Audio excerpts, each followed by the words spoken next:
एक सीआरपीएफ जवान की नौकरी चलेगी और नौकरी जाने की वजह क्या थी? उसकी दूसरी शादी। लेकिन इस केस में कहानी थोड़ी अलग है, क्योंकि पहली पत्नी उसके साथ भी नहीं रह रही थी, वो बच्चों के साथ घर छोड़कर चली गई थी। और जवान का कहना था कि उसने उसे काफ़ी ट्रेस किया लेकिन उसका पता नहीं चला। तो सवाल ये है कि ऐसी सिचुएशन में जवान को करना क्या चाहिए था? क्या पहली पत्नी के सालों से अलग रहने का मतलब ये था कि वो दूसरी शादी कर सकता था? बिल्कुल नहीं। मामला सीआरपीएफ के कांस्टेबल प्रभु सिंह का है। कांस्टेबल प्रभु सिंह ने 1988 में सीआरपीएफ को ज्वाइन किया था और उसकी जो पहली शादी थी वो 1976 में हुई थी। बाद में उसकी पहली पत्नी बच्चों के साथ घर छोड़ के चली गई और जवान के मुताबिक काफ़ी ट्रेस करने के बाद भी उसका कुछ वेयर अबाउट्स जब पता नहीं चला। और 1992 में उस कांस्टेबल ने दूसरी शादी कर ली, लेकिन उन्होंने पहली पत्नी से लीगल डाइवर्स नहीं लिया था और दूसरी शादी से पहले डिपार्टमेंट से भी परमिशन नहीं ली थी। ये उसकी गलती थी।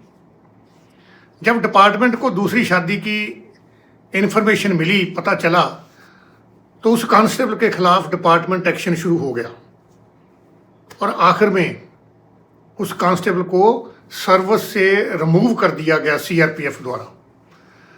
मामला इलाहाबाद हाई कोर्ट में पहुंचा, लेकिन कोर्ट ने भी उसकी रिमूवल को बरकरार रखा। अब जहां सबसे इंपॉर्टेंट बात समझिए आप, सीआरपीएफ रूल 15 के मुताबिक अगर किसी जवान की वाइफ लिविंग है तो वो गवर्नमेंट की प्रायर परमिशन के बिना दूसरी शादी नहीं कर सकता। यहां एप्लीकेबल पर्सनल लॉ ऐसी शादी की अनुमति देता हो, यानी कुछ सिचुएशन में परमिशन का जो रास्ता है वो मौजूद हो सकता है।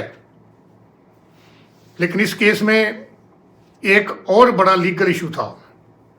वो क्या था कि जवान और उसकी जो पहली पत्नी दोनों हिंदू थे और हिंदू मैरिज एक्ट के मुताबिक पहली शादी लीगली ख़त्म हुए बिना दूसरी शादी करना वैलिड नहीं माना जाता। इसलिए सिर्फ ये कहना कि पहली पत्नी कई सालों से साथ नहीं रह रही थी, जहाँ उसका पता नहीं चल रहा था, उसको ढूंढा था, वो मिली नहीं है। अब सबसे बड़ा सवाल, उस कांस्टेबल को लीगली क्या करना चाहिए था? अगर पहली पत्नी सच में काफ़ी लंबे समय से अलग थी और उसका कोई वेयर अबाउट्स नहीं पता चल रहा था, तो उसे खुद से ये अज्यूम नहीं करना चाहिए था कि मैरिज ख़त्म हो गई है। उसे सबसे पहले लॉयर के थ्रू अपनी पहली मैरिज का लीगल स्टेटस जो है उसको क्लियर करवाना चाहिए था। अगर डाइवर्स की ज़रूरत थी तो कॉम्पिटेंट कोर्ट से डाइवर्स लेना जो है एक रास्ता था, और अगर एप्लीकेबल लॉ और सिचुएशन के हिसाब से दूसरी शादी के लिए गवर्नमेंट परमिशन का प्रोविजन बनता था तो शादी करने से पहले प्रॉपर चैनल से रिटन परमिशन लेनी चाहिए थी उसको। यानी सिंपल लैंग्वेज में पहले पहली मैरिज का लीगल स्टेटस क्लियर करना, फिर सीआरपीएफ के एप्लीकेबल सर्विस रूल फॉलो करना और उसके बाद ही दूसरी शादी का डिसीजन।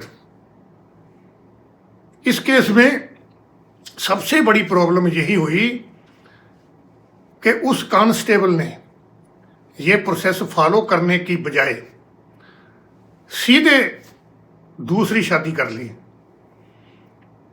एक और यहां इंपॉर्टेंट पॉइंट है, वो ये है कि सिर्फ हस्बैंड और वाइफ का कई सालों से अलग रहना अपने आप डाइवोर्स नहीं बन जाता।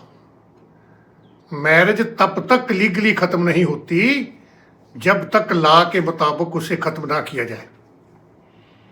इसलिए अगर किसी सीआरपीएफ या सेंट्रल आर्म्ड पुलिस फोर्स के जवान की फैमिली सिचुएशन ऐसी है कि पहली पत्नी से सेपरेशन है, कांटेक्ट नहीं है, या रिलेशनशिप पूरी तरह खराब हो चुका है, तो दूसरी शादी करने से पहले सिर्फ फैमिली मेंबर्स की सलाह या अपनी अंडरस्टैंडिंग पर डिसीजन लेना बहुत रिस्की हो सकता है।